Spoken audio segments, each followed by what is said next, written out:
Hey guys, guess where I'm at? I made it to the coast. I made it to the Atlantic. Well, actually, not exactly the Atlantic Ocean, but I'm at Cape Fear. Isn't that exciting?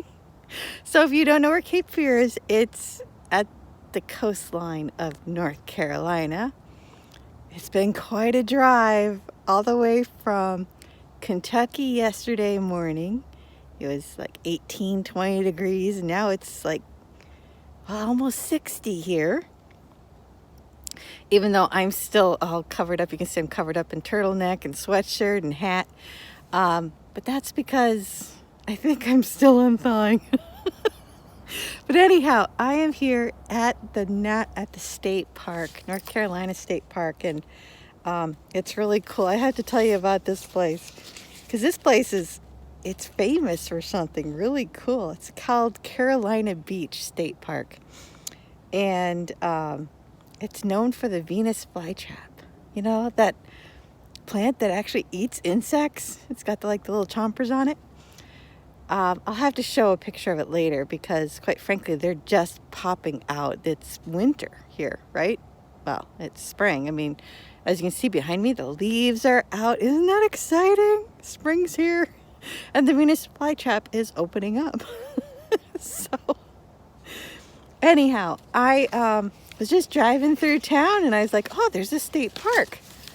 Well, let's see if they have availability. And lo and behold, they do. So I have done the true camping experience and I am camping. I'm so excited. So anyhow, as you can see, I'm in this beautiful woods. It's been, 5 days of just driving? Well, yeah. And I have to say, yesterday was a bit of a nail biter. I got to go along I-40. And remember how a year or so ago the hurricane came into North Carolina and kind of was taking out the town or the city of Asheville? Well, quite frankly, I drove through the city of Asheville untouched. But the land, the mountains between Knoxville, Tennessee and Asheville, North Carolina, ruined. And it was interesting because I was on I-40 interstate, right? And on I-40, it is down to 2 lanes and it's narrow and it's a nail biter. You couldn't go faster than 40, which is probably a good thing. But meanwhile, they are reconstructing the entire road.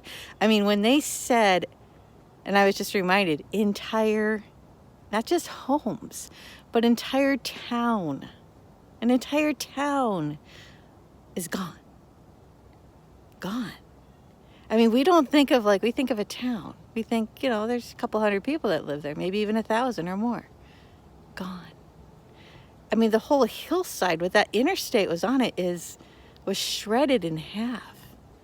And so they're actually having to rebuild it from the waters down below all the way up to the mountain where the road is.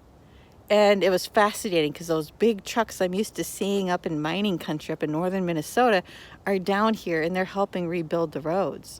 And it makes sense as to why I kept having these semi trucks come past with all this road making material and these massive tires. Well, it's because they needed to come to this particular part of the stretch of the interstate so they could replace. Imagine this, they have to replace the tires on the machines that are building the roads. And that's the thing I love about the American spirit, is that tragedy happens. But after tragedy, we rebuild. And we're in that right now. We're in that time of it's springtime. We know tragedy happens. We know that sorrow happens. We know that difficult things happen. And it's not to negate them. It's to remember them, to offer prayer for those who lost their lives, lost their homes, lost their livelihoods. Some people lost everything. Yet they are rebuilding. And we may find ourselves as a nation having to do the same thing. One of the reasons why I needed to get here, here. God wanted me here at Cape Fear, is because I need to capture some things here. And obviously, I've been praying over the rivers and the lakes, the Great Lakes, the Mississippi River, all the other rivers that I've crisscrossed the country so far, is I need to pray with the ocean. And it's interesting because I'm learning that this is where salt water and fresh water come together. And I'm going to take a little visit, so you might get a couple videos from me. I might post quite a bit in the next day or so, because this is exciting stuff. And whether it's salt water or it's fresh water, if it's standing water like in a lake, or if it's rushing like in spring rivers, this water is what brings healing, nourishment to the animals and the plants and the fish and the birds and the people. Not only does it bring work and pleasure to people, but it provides us everything we need. And when we think of how important is water, we're 70% water. We need to have this water be open and being loving and being refreshing and cleansing. Get all these toxins out and make it so we can start fresh, start new. It's an exciting time. Now, there are those right now who would like to destroy everything, and I could tell you stories about that, but I don't think that's really what you're here to hear about. I think we are ready to start hearing the stories about how we are renewing ourselves. We're kind of in a time of in-between. Some may call it Ramadan, others will call it Lent, or I guess El-Fayed, El-Fid. I might be mispronouncing. If I am, my apologies. That ends on Friday. So, hey, that's exciting because that means that's the end of Ramadan. And it's going to be a party time this weekend for them. Well deserved, too. Congratulations. 30 days of fasting. That's impressive. As a Catholic, we do good with Friday, isn't it, for about a month and a half. That's all we can handle. And that's like one meal. But anyhow, it's with this time of pulling back and going within, growing in our spiritual life, that we do that healing, do the introspection, do the cleansing, get those toxins out.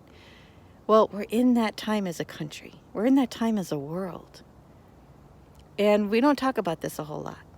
But that's kind of what this journey is going to be for me in the next, who knows how long I'm going to be on the road for. I mean, it took me 5 days to get to the Atlantic coast. And as I shared, I was like, I'm at the 4 o'clock space. I started in Minneapolis, which is at noon, right? And I did the Great Lakes, so I got maybe to 1 o'clock. But then I had to go back.